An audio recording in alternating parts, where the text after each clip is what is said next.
last day for you to take part in this year's Wizard World Comic Con. Joining us live this morning is one of the celebrity guests, Sam Jones. You know him as Flash Gordon. Thank you so much for joining us Thank you, this Jennifer, morning. for having me. I really appreciate it. Yeah. So this is day 3 of Yes. Comic Con. How's it going so far? I love it. You know, it's always a blessing to come out, be with the fans one-on-one, and it's actually an opportunity for them, I guess, to say, to be heard. They have a story to tell on how, when they were a very young age, how or the movies impacted their lives, and so I'm learning to be a good listener.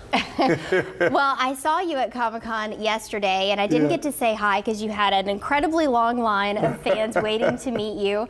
But I did get to speak with your neighbor, the Hulk, Lou Ferrigno, and he was saying that it really builds that connection between a character and super fans. It does, it really does. And I enjoy it. I did quite a few last year, if my schedule permits. And it's wonderful. I mean, this is the first time, you know, that we get to be one-on-one, usually. Now, some of the fans travel. It's quite unique. Some of them travel from Comic-Con to Comic-Con, internationally as well.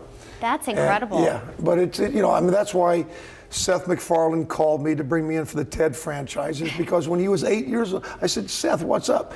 He said, when I was 8 years old, I saw your movie, and it changed my life. I said, well, how did it change your life? He said, when I walked out of the movie theater at 8, I knew I was going to become a creative person in the industry. I said, well, Seth, you not only became creative, you became a little bit perverted in your comedy, didn't you?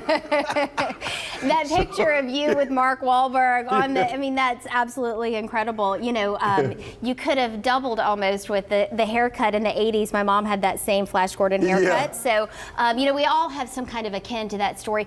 Is that continuing now with this generation where comic books and things that are born out of comics? It is. It's huge.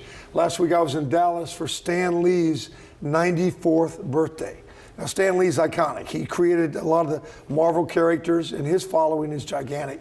And yes, it just, and I talked to him a little bit how it's evolved. And in the early years, it really didn't, you know. And some of these collectors, some of these younger kids 40, 50, 60 years ago that had these stacks of comic books that they paid a nickel for are now worth, are you ready? Hundreds of thousands of dollars, if not in the millions. Okay, it's crazy. We're in the wrong business. And it continues. And with what Ted did, it opened up that new age demographic for me with the younger audience. Even the younger ones I refer to as my children's children, because I'm a grandfather now. It's wonderful.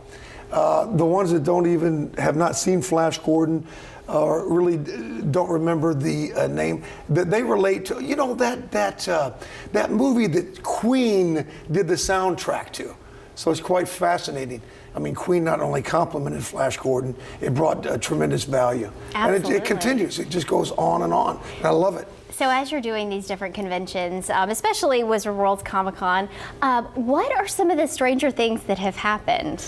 You know, not so much strange. I mean, you know, I think both sides have to use a little patience. I mean, if the lines are long, of course, I would love to, as you can see, I love to talk. My answers are very long. But if the lines are long, of course, you have to cut it short. But not so much strange. And again, I told you I'm becoming a better listener. Some of these fans who come up to my table in their 30s, 40s, and 50s said, Sam, you don't understand the influence you had on me. And back then I say, yeah, no, that's good, thank you. No, they said, listen to me. When I was a teenager and I was going through a tough time, and I came from a dysfunctional home, I would lock myself in the bedroom and put on the VHS, and I would be transported to another time and place, and you kept me alive, literally. Wow. They even had suicidal thoughts. And they said, and you know, I get a little emotional.